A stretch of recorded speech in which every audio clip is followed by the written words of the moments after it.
अस्सलामुअलैकुम students, I hope you are all doing well. तो आज की क्लास के अंदर हम सी एस एस के एक स्यूडो क्लासेस के मुतल्लिक आज हम स्टार्ट करेंगे। Pseudo classes basically C S S का एक स्पेशल डेकोरेटिव पोर्शन है, ठीक है, जो कि आपकी वेबसाइट को प्रॉपर एक एनिमेशन और ख़ूबसूरती देने में काम आता है। ठीक है, अब इसके अंदर हमारे पास मुख्तलिफ animations, transitions, effect, colourful buttons वगैरह ये सारी चीज़ें जो है आती हैं। आज की स्यूडो क्लासेस के अंदर हम बेसिकली जो है वो अपने पेरेंट चाइल्ड रिलेशन के मुतल्लिक पढ़ेंगे और मुकम्मल तौर पर हम ये चीज़ सीखेंगे कि हम खाली डिव क्लास पी देकर या डिव क्लास ई दिए बगैर हमने अगर एक ही कोड के एक ही सेट ऑफ स्टाइल के कोड के अंदर हमने मल्टीपल चीज़ों को कस्टमाइज़ करना हो तो हम कैसे करेंगे। तो बेसिकली स्टार्ट करते हैं आज के लेक्चर को। सबसे पहले तो हम यहाँ पर जो है कुछ डिव बनाएंगे, ठीक है। एक हमने डिव बनाई, ठीक है, हमने उसको क्लास दिया, ठीक है, क्लास दिया और मैंने उसको दिया सेट ए, ठीक है, या सिंपली मैंने एक क्लास ए का नाम दिया, ठीक है, और उसके अंदर मैंने मल्टीपल पी जो है वो ले लिए, ठीक है,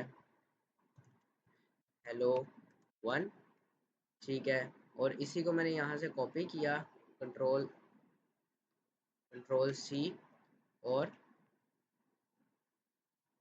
थ्री एलिमेंट्स जो हैं वो मैंने ले लिए, ठीक है।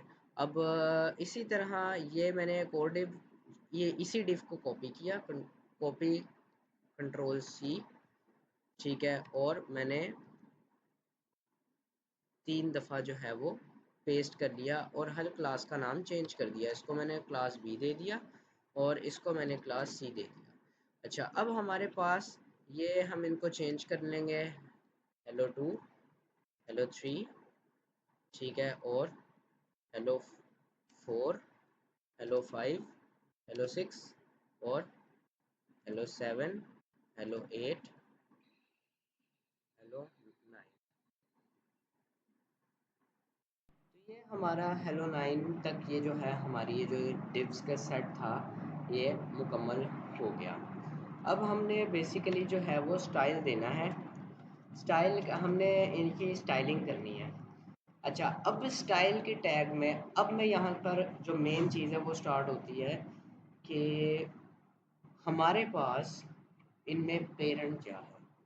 जो हमारी डिव क्लास ए है वो हमारे पेरेंट है, एलिमेंट है, ठीक है, और उसके अंदर जितने सेट्स ऑफ पी हैं वो हमारे चिल्ड्रन है, ठीक है। इस क्लास ए में हेलो वन टू थ्री, ये क्लास ए पेरेंट है, वन टू थ्री इसके बच्चे हैं।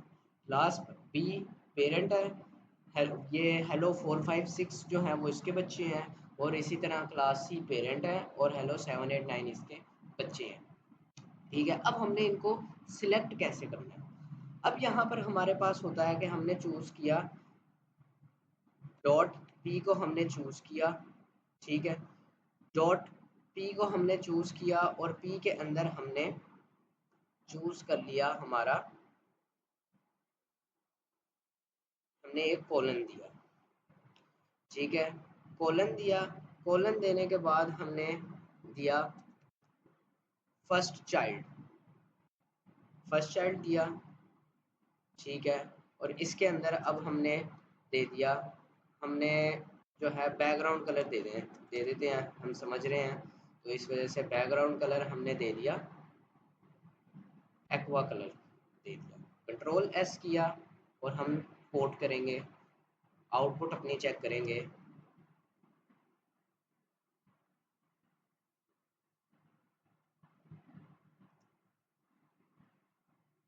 तो ये हमारे पास सेट्स ऑफ एलिमेंट्स जो है वो आ गए, ठीक है।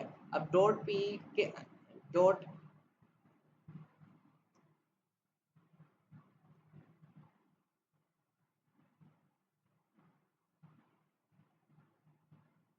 कंट्रोल एस किया। अच्छा, अब यहाँ पर क्या हुआ,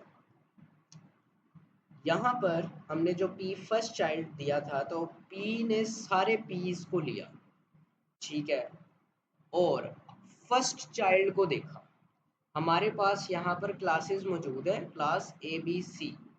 ठीक है, ए का पहला एलिमेंट जो है, ए का पहला चाइल्ड जो है वो हेलो 1 है, बी का पहला चाइल्ड जो है वो हेलो 4 है, सी का पहला चाइल्ड जो है वो हेलो 7 है। तो जब हमने पी को सिलेक्ट किया और पी के आगे हमने कहा कि फर्स्ट चाइल्ड हो, क्लास के अंदर जो पहला चाइल्ड है वो हो, उसको हमने सिलेक्ट किया, हमने दिया बैकग्राउंड कलर। ठीक है, अब जब हमने आउटपुट देखी तो हमारे पास सबसे पहले तो हम कोड को भी जो है मिनिमाइज करके अंडरस्टैंड करते हैं। ये देखें, अब यहाँ पर सबसे पहले क्लास ए है, क्लास ए का पहला चाइल्ड हेलो 1 है, तो हेलो 1 आ गया। ठीक है, उस पर बैकग्राउंड कलर आ गया। दूसरे नंबर पर हमारे पास क्लास बी है, क्लास बी का पहला एलिमेंट यानी फर्स्ट चाइल्ड जो है वो हेलो 4 है, तो हेलो 4 आ गया। और इसी तरह क्लास सी के अंदर हमारा जो फर्स्ट चाइल्ड है वो हेलो 7 है, तो हेलो 7 आ गया। ठीक है, पहली हमारी प्रॉपर्टी जो है वो ये हो गई। ठीक है, अब हम यहाँ पर एक और सिनेरियो देते हैं कि फॉर एग्जांपल हमने एक और चीज़ हमने करी वो ये थी कि हमने यहाँ पर एक H1 दे दिया, H1 दे दिया। H1 में हमने लिखा प्रोग्रामिंग, हमने लिखा प्रोग्रामिंग लिखा, कंट्रोल एस करा, तो अब हमने देख रहा है कि हमारी आउटपुट में क्या चेंज आता है। यहाँ पर गए, अब समझने की चीज़ जो यहाँ पर है वो काफ़ी मज़ेदार है, और वो ये है कि हमने कहा था पी और फर्स्ट चाइल्ड। ठीक है, यानी पैराग्राफ में यानी पॉइंट यानी सेंटेक्स पी के अंदर जो जो भी पहले चाइल्ड में है हमने उसको सिलेक्ट करना है। अब क्लास ए के अंदर हमारा पहला चाइल्ड जो है वो H1 है। ठीक है, पी नहीं है, H1 है। ठीक है, तो वो इस वजह से उसने H1 को सिलेक्ट ही नहीं किया, चूंकि H1 पी थोड़ी ना है। ठीक है, और जो पी जो है हमारा पहला वो सेकंड चाइल्ड में आता है, तो इस वजह से उसने सिलेक्ट नहीं किया। लेकिन अगर अभी यहाँ पर मैं एक चेंजिंग कर दूं, मैं इसको पी कर दूं, कंट्रोल एस करूं और आउटपुट देखूं, तो अब उसने पी को में, अब हमारे पास प्रोग्रामिंग पहले चाइल्ड पे आ गया, तो उसने प्रोग्रामिंग को अंडरलाइन यानी कि बैकग्राउंड कलर दे दिया। ठीक है, तो एक हमारे पास जो था एक ये हिस्सा था। वापस से हम वापस अपनी उसी कंडीशन में जाते हैं। अच्छा ये, अच्छा अब हमारे पास जो आता है वो हमारे पास आता है, अगला आता है वो हमारा आता है डिव का। ठीक है, कि अब हम डिव सेलेक्ट कर लें। जब हमने डिव को सिलेक्ट किया, डिव आगे फर्स्ट चाइल्ड, और फर्स्ट चाइल्ड की बजाय हम कर दें कि भाई अब तो फर्स्ट नहीं, अब तुम लास्ट चाइल्ड को पकड़ो, कंट्रोल एस किया, तो यहाँ पर हमारे पास ऑप्शन जो है वो नहीं है। ठीक है, अब डिव के अंदर हमने यहाँ पर लास्ट चाइल्ड की बजाय हमने कहा कि तुम डिव के अंदर जो है पी को पकड़ो, कंट्रोल एस किया, तो हमारे पास तब भी यहाँ पर जो है वो कोई बैकग्राउंड वगैरह जो है वो नहीं आए।